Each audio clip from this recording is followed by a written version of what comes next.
Assalamualaikum warahmatullahi wabarakatuh.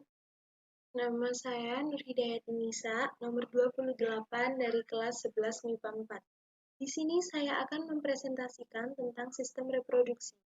Sistem reproduksi dibagi menjadi dua, yaitu ada sistem reproduksi laki-laki dan ada juga sistem reproduksi perempuan.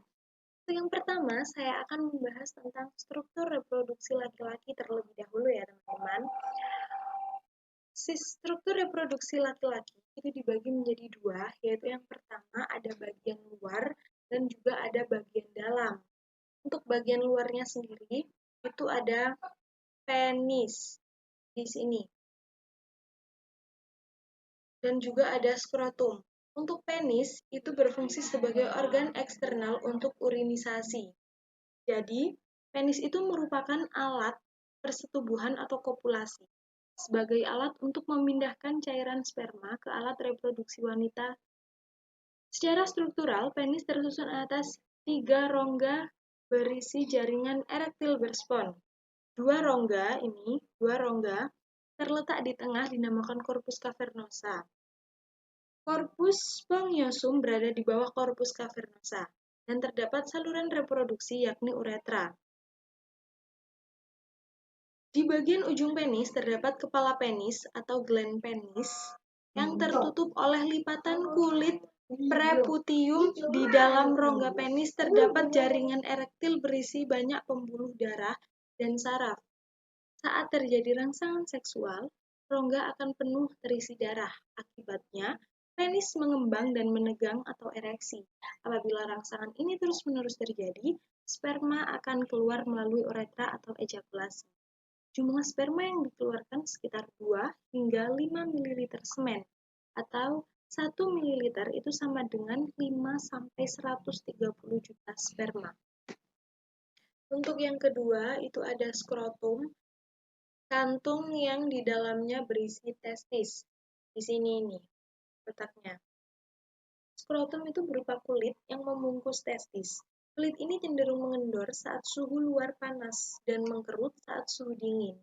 Oleh karena itu, temperatur tubuh yang terlalu tinggi tidak sesuai dengan perkembangan sperma. Skrotum yang berisi testis berada di luar tubuh. Testis 2 buah, letaknya di kanan dan kiri. Dipisahkan oleh otot polos penyusun sekat skrotum, sehingga bisa mengendur dan mengerut atau otot dartos ya. Jadi terdapat pula otot yang bertindak sebagai pengatur kondisi suhu testis agar stabil, atau otot kremaster. Untuk selanjutnya, yaitu ada bagian dalamnya. Bagian dalam terbagi menjadi 3, yaitu ada testis, saluran reproduksi, dan ada juga kelenjar aksesoris. Untuk testis sendiri, yaitu terletak di bawah penis, menghasilkan sperma dan hormon kelamin. Di sini.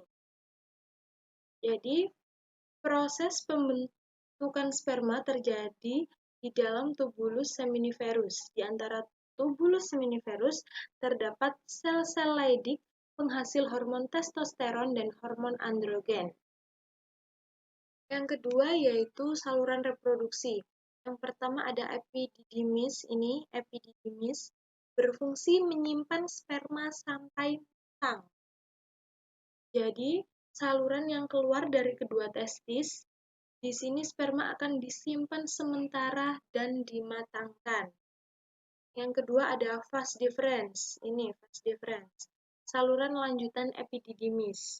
Jadi saluran yang menjulang ke atas sebagai kelanjutan epididymis, tempat bergeraknya sperma menuju ke kantung semen atau vesikula seminalis. Yang ketiga ada uretra.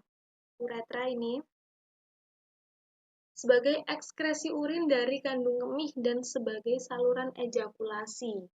Jadi uretra itu saluran dalam penis ini berfungsi sebagai ekskresi urin dari kandung kemih dan sebagai saluran ejakulasi.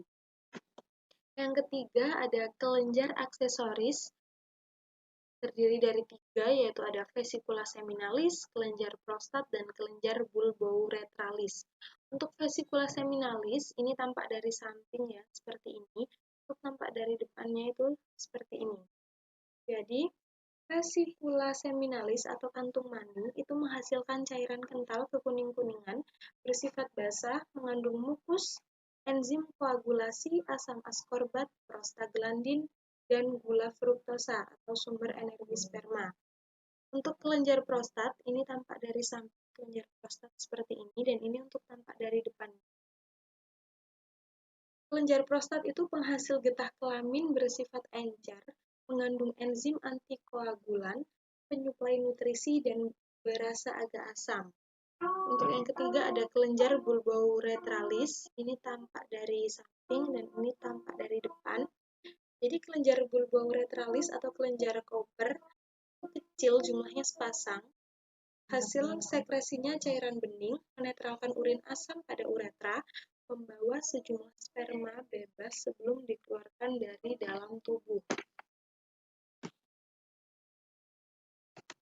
Untuk selanjutnya ada struktur reproduksi perempuan, sama dibagi menjadi dua bagian, ada bagian luar dan juga ada bagian dalam. Untuk yang itu bagian luarnya dibagi menjadi 7, ada 7 bagian.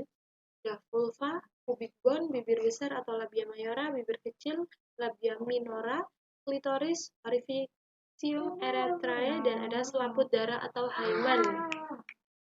Yang pertama vulva. Vulva itu bagian paling luar organ kelamin wanita yang bentuknya berupa celah. Yang kedua pubic bone. Kalau pubic bone itu atau biasanya pons pubis ya, bagian atas dari terluar vulva yang tersusun atas jaringan lemak saat masa pubertas. Bagian ini banyak ditumbuhi oleh rambut. Untuk yang ketiga ada bibir besar atau labia mayora. Itu lipatan yang jumlahnya sepasang di bawah mons pubis. Yang keempat ada bibir kecil atau labia minora. Itu bagian dalam labia mayora terdapat lipatan berkelenjar tipis, tidak berlemak dan berjumlah sepasang. Fungsi kedua bagian ini adalah sebagai pelindung vagina. Yang kelima klitoris. Jadi klitoris itu tonjolan kecil yang mengandung banyak ujung-ujung saraf perasa sehingga sangat sensitif. Seperti halnya penis laki-laki, klitoris akan bereaksi bila ada rangsangan atau mengandung banyak jaringan kecil. Yang keenam ada orificium erectrae, itu muara saluran kencing, dan yang ketujuh ada selaput darah atau hymen, bagian yang mengelilingi tepi ujung vagina yang berselaput mukosa dan mengandung banyak pembuluh darah. Untuk bagian yang kedua itu bagian dalamnya terdiri jadi 3 bagian juga. Yang pertama ada ovarium, di sini ini ovarium. Ovarium atau indung telur itu berbentuk seperti telur, ini berbentuk seperti telur dan berjumlah sepasang. Jadi ovarium terlindungi kapsul keras dan terdapat folikel-folikel. Setiap folikel mengandung satu sel telur, berfungsi memberikan makanan dan melindungi sel telur yang sedang berkembang hingga matang. Setelah sel telur matang, folikel akan mengeluarkannya dari ovarium atau ovulasi. Yang kedua, uterus atau rahim ya, ini uterus atau rahim. Itu organ tebal dan berotot yang dapat mengembang selama masa kehamilan. Bentuknya seperti buah pir, berfungsi sebagai tempat pertumbuhan dan perkembangan janin. Pada bagian bawah uterus terdapat struktur yang mengecil, bagian ini disebut serviks. Ini atau leher rahim. Lapisan penyusun uterus yakni lapisan terluar atau perimetrium, lapisan tengah yang berotot atau myometrium, dan selaput rahim atau lapisan terdalam yaitu endometrium. Lapisan endometrium mengandung banyak pembuluh darah dan lendir. Untuk yang ketiga ada vagina di sini.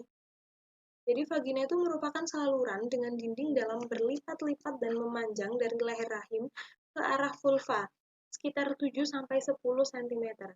Bagian luar vagina berupa selaput yang menghasilkan lendir dari kelenjar Bartolini. Vagina berfungsi sebagai saluran kelahiran yang dilalui bayi saat lahir, juga berfungsi sebagai tempat kopulasi. Untuk selanjutnya, saya akan bahas tentang spermatogenesis. Jadi, spermatogenesis itu proses pembentukan dan pematangan spermatozoa. Terjadi pada testis, tepatnya pada tubulus seminiferus. Untuk proses spermatogenesis, yang pertama yaitu spermatogonium 2N akan membelah secara mitosis menjadi spermatosit primer atau spermatosit 1. Lalu, yang kedua, spermatosit 1 akan membelah secara meiosis menjadi 2 spermatosit sekunder atau spermatosit 2 yang bersifat haploid. Yang ketiga, jadi setiap spermatosit 2 ini, spermatosit 2, membelah menghasilkan spermatid. Yang keempat, spermatid akan mengalami pematangan menjadi spermatozoa atau sperma. Selanjutnya yaitu oogenesis. Jadi untuk oogenesis itu adalah proses pembentukan ovum dalam ovarium atau proses pembentukan sel telur. Yang pertama, oogonium membelah secara mitosis menjadi oosit primer atau oosit 1. Yang kedua, oosit membelah secara meiosis menghasilkan satu oosit sekunder atau oosit 2 dan satu badan kutub 1 atau badan kutub primer. Yang ketiga, oosit sekunder membelah menghasilkan sebuah ootit yang akan berkembang menjadi sel telur dan badan kutub 2 yang telah berdegenerasi. Yang keempat, badan kutub 1 membelah menghasilkan badan kutub 2 yang juga akan mengalami degenerasi. Selanjutnya yaitu menstruasi. Jadi siklus menstruasi itu melalui 4 fase. Fase yang pertama yaitu fase menstruasi. Ini, fase ini. Jadi, hormon yang berperan ialah hormon estrogen dan progesteron, mengalami reduksi pada sekitar 5 hari pertama menstruasi. Akibatnya, sel telur yang berada dalam lapisan endometrium pada uterus dilepas bersamaan dengan robeknya endometrium melalui pendarahan. Hasilnya, dinding uterus berubah menjadi sangat tipis. Untuk yang kedua yaitu fase praovulasi. Ini fase praovulasi. Mulai hari ke-5 sampai ke-14. Fase praovulasi dimulai. Jadi pada fase ini hormon yang berperan yakni hormon FSH dan hormon LH. Kedua hormon tersebut menstimulasi sel-sel folikel untuk menghasilkan hormon estrogen dan progesteron yang membuat lapisan endometrium yang luruh terbentuk kembali. Untuk yang ketiga yaitu ada fase ovulasi. Ini, fase ovulasi. Jadi terjadi sekitar hari ke-14 dari total keseluruhan waktu siklus menstruasi terjadi atau kurang lebih 28 hari. Pada fase ini sekresi hormon estrogen sangat banyak, maka sekresi hormon FSH mulai menurun dan digantikan dengan sekresi hormon LH. Adanya stimulasi hormon LH menjadikan folikel semakin matang dan menyebabkan sel telur keluar dari folikel atau ovulasi. Yang keempat yaitu ada fase pasca ovulasi. Jadi fase pasca ovulasi ini berlangsung pada hari ke-15 hingga hari ke-28. Pada fase ini folikel yang pecah berubah menjadi badan padat berwarna kuning atau korpus luteum yang menghasilkan hormon progesteron. Bersama hormon estrogen, hormon progesteron ini berperan dalam memelihara pertumbuhan endometrium sehingga siap untuk penanaman embrio. Tetapi apabila sel telur pada uterus tidak dibuahi, korpus luteum mengalami degenerasi menjadi korpus albikan. Akibatnya, sekresi hormon estrogen dan progesteron semakin menurun dan sebaliknya. Sekresi hormon FSH dan LH naik kembali, karena darah tidak mengandung hormon estrogen dan hormon progesteron. Endometrium tidak bisa bertahan dan luruh bersama darah. Ini menunjukkan fase pasca ovulasi berganti menjadi fase menstruasi. Selanjutnya ada fertilisasi atau pembuahan. Jadi, fertilisasi itu merupakan proses bertemunya sel telur atau ovum dengan sel sperma. Sel sperma akan masuk ke dalam vagina dan berenang menuju oviduk atau tuba fallopi. Apabila sel sperma akan bertemu dengan ovum pada tuba fallopi, maka akan terjadi fertilisasi. Fertilisasi akan menghasilkan zigot yang bersifat 2N atau diploid Zigot akan membelah secara mitosis menjadi morula, kemudian morula terus membelah menjadi blastula. Zigot akan melekat pada endometrium. Proses melekatnya zigot pada endometrium atau dinding rahim ini disebut dengan implantasi. Selanjutnya dimulailah proses kehamilan. Selanjutnya yaitu gestasi atau kehamilan. Jadi gestasi itu merupakan periode waktu antara konsepsi dan kelahiran di mana embrio atau janin berkembang dalam rahim. Kehamilan merupakan serangkaian perubahan yang terjadi dalam jaringan tubuh wanita sebagai akibat janin yang berkembang. Kehamilan ditandai dengan adanya hormon HCG, Human Chorionic Gonadotropin dalam urin. Perkembangan kehamilan dibagi menjadi 3 trimester. Trimester pertama, embrio akan merangsang kelenjar dalam dinding rahim untuk memproduksi hormon reproduksi, untuk mempertebal dinding rahim untuk implantasi janin. Lalu perkembangan embrio yaitu mata berkembang sempurna tetapi kelopak mata masih menyatu. Hidung membentuk jalur dan telinga luar muncul. Detak jantung sudah bisa terdeteksi dengan panjang janin 7,5 cm dan berat 28 gram. Untuk trimester kedua, hormon HCG akan stabil dan plasenta akan menyekresikan progesteron untuk menjaga kehamilan. Lalu, perkembangan janin yaitu kepala sudah mulai proporsional, kulit keriput merah muda, panjang janin 27-35 cm, dan berat 567-871 gram. Dari semester 3, janin mencapai berat 3-3,5 kg dan panjang 50 cm. Lain nubu terkelupas dan kuku tumbuh sempurna. Untuk selanjutnya, yaitu dilanjutkan persalinan. Dalam proses persalinan, yang pertama ada relaksin. Relaksin itu diproduksi korpus, luteum, dan plasenta. Berfungsi melunakkan serviks dan melonggarkan tulang panggul saat terjadi kelahiran. Yang kedua ada hormon estrogen, dihasilkan oleh plasenta dengan fungsi menurunkan jumlah hormon progesteron sehingga kontraksi dinding rahim bisa berlangsung. Yang ketiga ada prostaglandin, dihasilkan oleh membran ekstraembrionik dengan fungsi meningkatkan kontraksi dinding rahim. Dan yang keempat ada oksitosin, dihasilkan oleh kelenjar hipofisis ibu dan janin, fungsinya juga meningkatkan kontraksi dinding rahim. Untuk proses persalinannya, yang pertama ada pembukaan dan pemipihan serviks leher rahim, dilanjutkan dilatasi sempurna. Yang ketiga, ekspulsi atau pengeluaran bayi.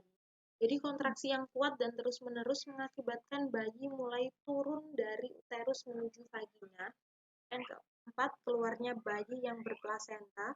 Plasenta bayi ini akan dipotong dan dijepit sehingga menjadi pusar.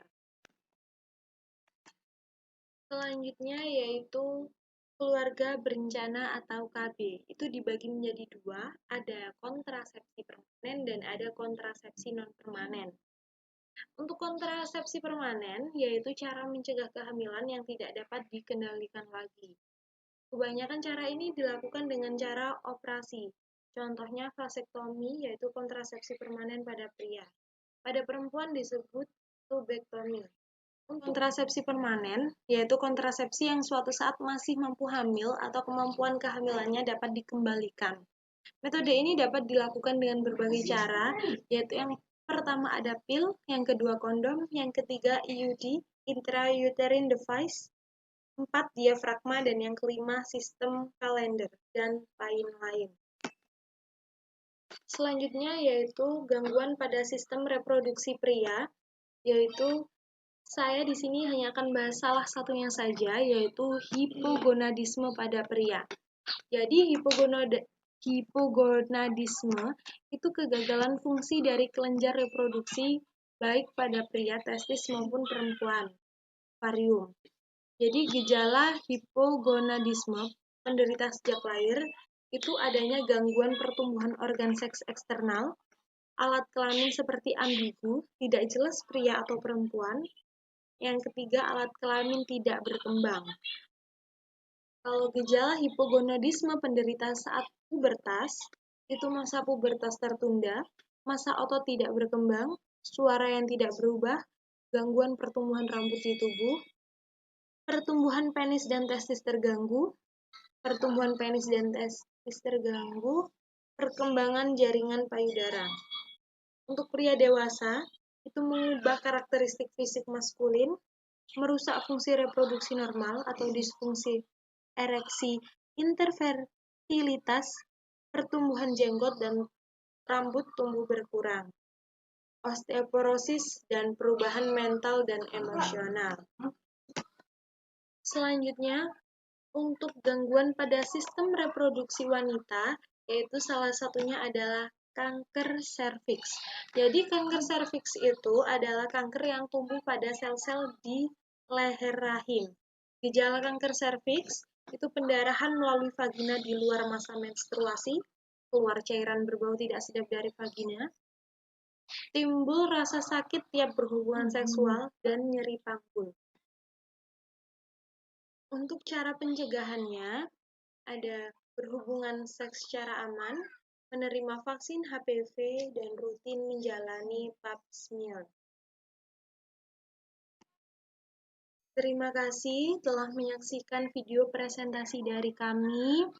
Kurang lebihnya mohon maaf. Saya akhiri. Wassalamualaikum warahmatullahi wabarakatuh.